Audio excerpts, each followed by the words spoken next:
En 2076, la civilisation s'est éteinte. Guerre nucléaire, zombies, cyborgs, aliens ou encore aliens cyborgs zombies ravagent la Terre. Bien que l'espèce humaine soit perdue, un homme réagit. Grâce à de l'acharnement et une incroyable facilité scénaristique, cet homme réussit à envoyer des vidéos dans le passé. La vidéo que vous allez voir est sûrement la clé de votre survie.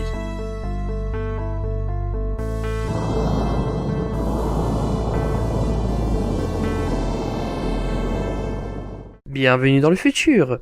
L'année prochaine, nous fêterons les 100 ans de la sortie de l'épisode 4 de Star Wars.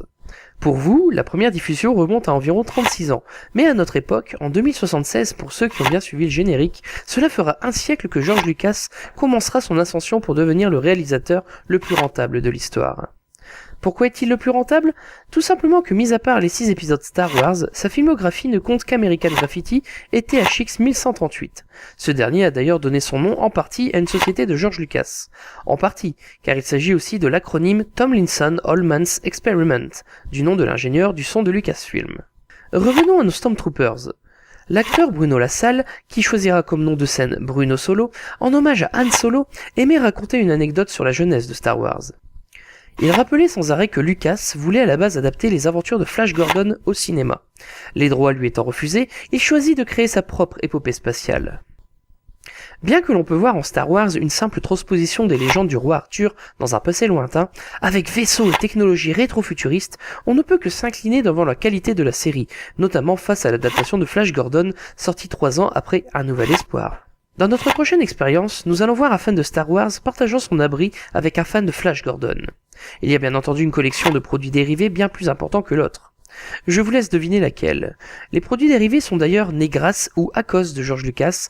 Cette idée fera de lui un homme très riche. Mais t'es complètement malade ?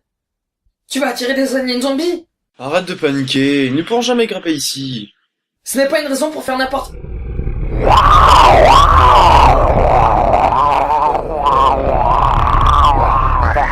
C'était quoi ça ? Je ne sais pas. Derrière toi ! Mais pourquoi t'as acheté mon Flash Gordon? Dans ce genre de moment, faut savoir faire des sacrifices. Il va falloir plus de sacrifices. Mais nous n'avons plus rien à sacrifier. Tu rigoles? Mais arrête ! Désolé, il faut faire des sacrifices. Tu as raison. Fallait pas sacrifier ma collection Star Wars. Vous êtes sans doute choqué par l'attitude de ce fan de Star Wars. Comment peut-il balancer son ami aux aliens de la sorte ? Une pénurie de nourriture frappe le monde. Il est entouré de prédateurs morts-vivants et il jette 60 kilos de viande par la fenêtre. Je suis moi-même choqué.